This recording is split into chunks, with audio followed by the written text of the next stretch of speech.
El tema de los debates electorales es, sin duda, uno de los más interesantes en la regulación de las campañas electorales. Desde que en 1960 se celebrase el primer debate presidencial en Estados Unidos entre Nixon y Kennedy, los debates se han convertido en una tradición en la gran mayoría de los estados democráticos. En España, el primer debate electoral entre dos candidatos a la presidencia del gobierno tuvo lugar en 1993 entre el entonces presidente Felipe González y el aspirante al cargo José María Aznar. Sin embargo, en nuestro país los debates todavía no se han convertido en un elemento indiscutible de las campañas y en cada nueva cita electoral se vuelve a poner en duda la celebración de debates, la obligación de los distintos partidos de acudir, porque los debates son más bien contemplados como una opción estratégica de los partidos políticos más que como un derecho de los ciudadanos. Desde la perspectiva constitucional, la regulación de los debates tiene una gran trascendencia. En ella confluyen varios derechos que deben conjugarse. Desde el punto de vista de los partidos, su derecho a conducir libremente las campañas electorales y a la igualdad de oportunidades entre ellos. Desde el punto de vista de los ciudadanos, su derecho a formar libremente su decisión electoral y a recibir una información suficiente para ello. Y desde el punto de vista de los medios de comunicación, su derecho a la libertad de información. Pese a la importancia que tienen los debates, la Ley Orgánica del Régimen Electoral General les dedica muy poca atención. En el artículo 66, que es el que trata de los principios que deben respetar los medios de comunicación durante los periodos electorales, se hace una referencia expresa a las televisiones privadas, de las cuales se dice que deben respetar también los principios de proporcionalidad y neutralidad en los debates electorales, así como en las entrevistas y en la información que realicen sobre la campaña. De acuerdo, lo tienen que hacer además de acuerdo con las instrucciones que a tal efecto dicte la Junta Electoral competente. Respecto a los medios de comunicación públicos, se dice que deben respetar también los principios de pluralismo político y social, igualdad y proporcionalidad y de neutralidad informativa, lo que obviamente es aplicable a toda su actividad y por supuesto también a los debates. También se dice que las decisiones que adopten los órganos de administración de dichos medios son recurribles ante la Junta Electoral competente. Así pues, nos encontramos con que la LOREG establece unos principios muy generales y, en lo demás, se remite a lo que establezcan las juntas electorales. La Junta Electoral Central ha regulado esta cuestión en una instrucción del año pasado, instrucción 4 del 2011, de 24 de marzo. Según esta instrucción, que sustituye a otra anterior de 1999, la organización de los debates por parte de los medios de comunicación públicos está sometida a una serie de principios y reglas. En primer lugar, tenemos el principio de libertad. La decisión de organizar o de difundir un debate no es una obligación para los medios de comunicación públicos, sino que pueden decidirlo libremente, le corresponde a decidirlo libremente a sus órganos de dirección. No hay, por tanto, repito, ninguna obligación de organizar debates. En segundo lugar, en la organización de estos debates, los medios de comunicación públicos deberán respetar los principios que ya hemos citado antes, de pluralismo político, neutralidad informativa, igualdad y proporcionalidad.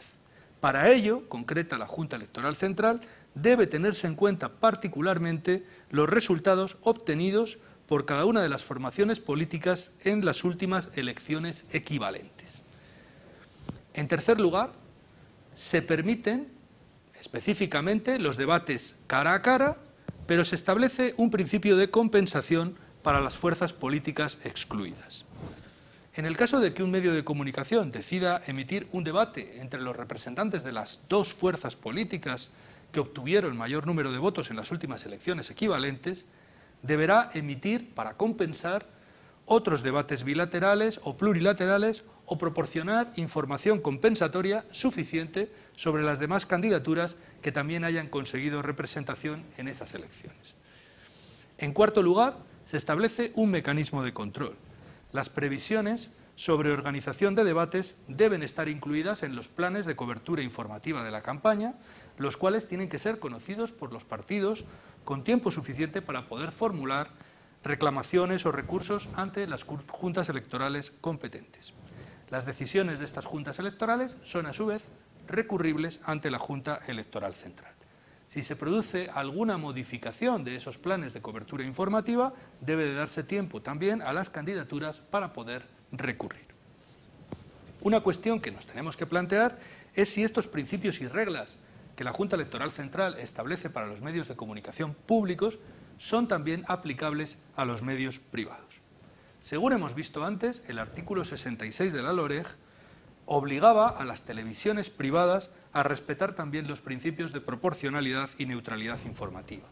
En consonancia con esto, la instrucción de la JEC que estamos analizando extiende también a las televisiones privadas las normas aplicables a las públicas.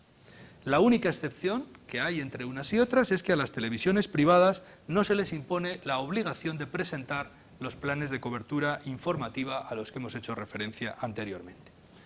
En cuanto al resto de medios privados, como por ejemplo las radios, no tienen ninguna restricción en cuanto a la organización de debates.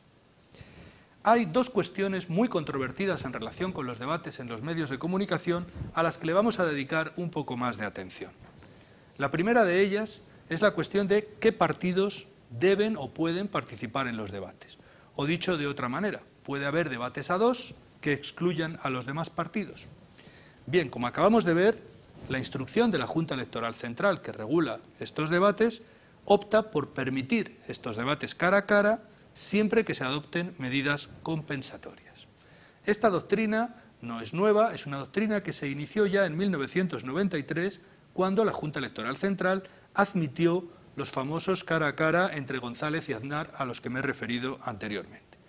Contra esos acuerdos de la JEC se interpuso en su día un recurso contencioso administrativo ante el Tribunal Supremo y este órgano lo rechazó.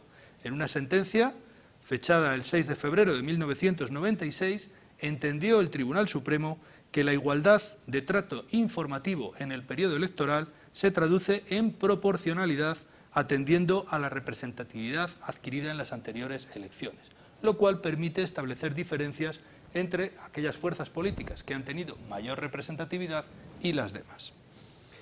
Lo cierto es que en otros países en los que se celebran debates electorales se ha llegado a soluciones muy similares. Incluso, en algunos casos, a soluciones más radicales. Por ejemplo, en Alemania, el Tribunal Constitucional Federal ha considerado legítimo que los medios de comunicación inviten solo a los candidatos con mayores posibilidades de éxito, incluso sin tener que compensar a los demás. En los Estados Unidos, los debates son organizados desde 1987 por una comisión sobre los debates presidenciales que está controlada, de hecho, por los dos grandes partidos, lo que supone, en realidad, la exclusión de terceros partidos y de candidatos independientes. Esto ha suscitado críticas y ha generado una oposición en ciertos sectores de la opinión pública. Y así, desde 2004, ha surgido una comisión alternativa, que es la Citizens Debate Commission, que intenta promover debates más abiertos y más transparentes, pero, todo hay que decirlo, esta comisión de momento no ha tenido mucho éxito. Bien, en mi opinión, el criterio de reducir los debates a las fuerzas con posibilidades de gobernar es un criterio legítimo. Hay que tener en cuenta que España es un sistema parlamentario y que en las elecciones generales no solamente se elige un parlamento, sino que también indirectamente se está eligiendo un gobierno. Pero también tengo que decir que para salvaguardar todos los derechos en juego sería necesario que la ley o las instrucciones de la Junta Electoral Central concretasen de manera específica dos cosas. En primer lugar, el porcentaje de votos obtenidos que se considere mínimo para poder participar en los debates, de manera que esto no quede al arbitrio en cada una de las campañas electorales, al arbitrio de los organizadores de los debates, y en segundo lugar, también que concretase con mayor precisión cuáles son las medidas compensatorias que deben aplicarse para que éstas puedan ser más efectivas. La segunda cuestión en la que me gustaría detenerme con mayor atención es la de si puede imponerse por ley la organización de debates.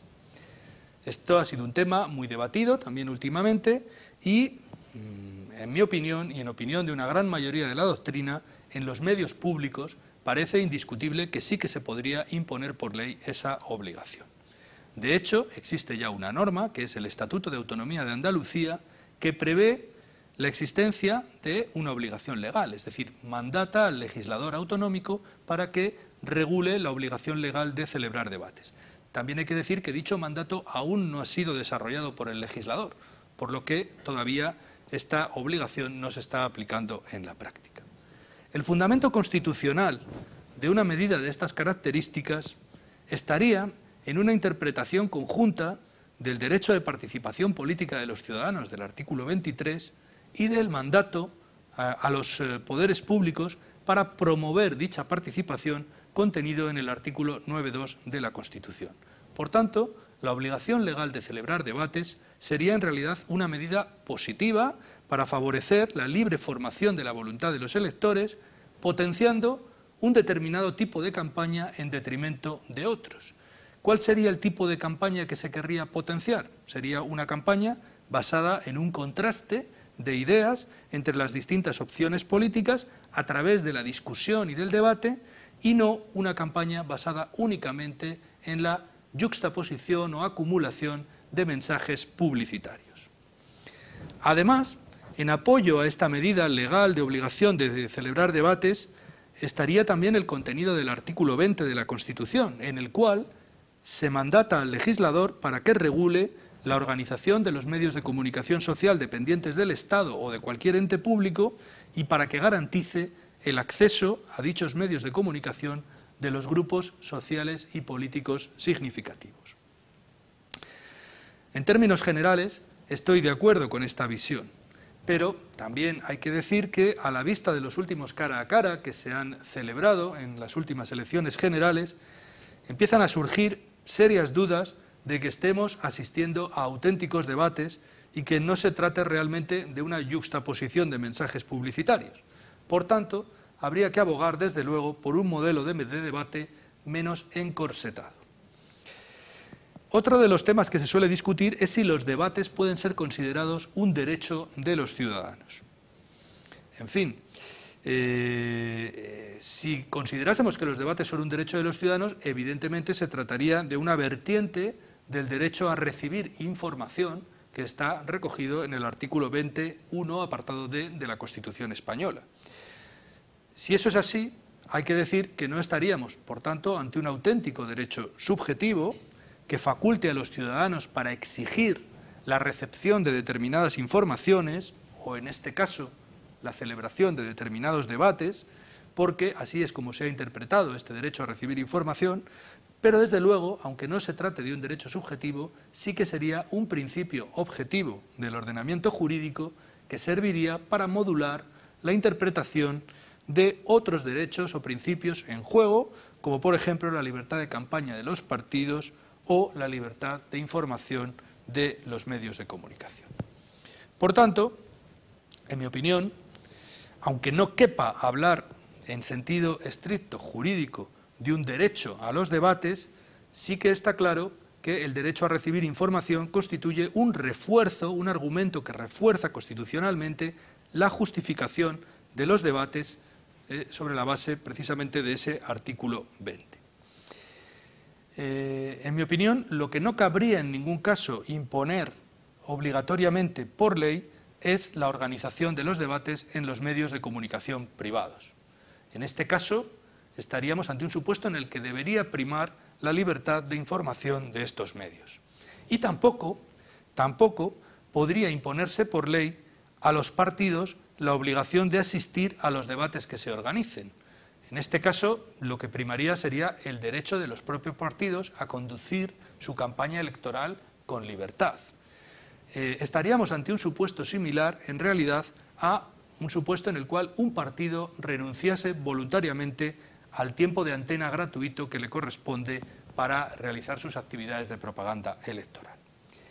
Para ir concluyendo con este tema, la última pregunta que nos tendríamos que plantear es la de qué contenido podría tener una hipotética ley de debates, en el caso de que esta ley se aprobase. Bien, además de la obligación de celebración de los debates, la ley, sin duda, debería entrar en esos aspectos a los que nos hemos referido antes, es decir, debería regular cuál es el porcentaje de votos mínimos que se requeriría para poder participar en los debates, e incluso tendría que regular también las medidas compensatorias para aquellos partidos que no pudiesen participar en los debates. Incluso entiendo que esa ley podría entrar a regular ciertos aspectos relativos al formato de los debates, aunque sin interferir demasiado en la libertad de los medios.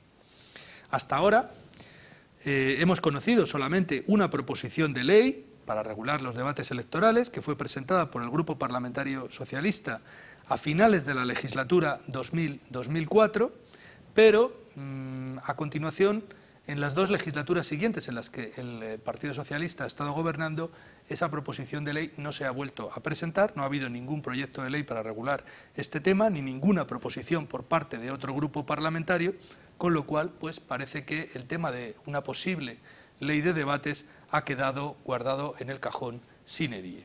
Bien, con esto concluye este tema. Creo que hemos tratado los aspectos más importantes de un tema central dentro de las campañas electorales, sobre todo para aquellos que creemos en un tipo de campaña basada, como he dicho antes, en el contraste de ideas y no meramente en la publicidad.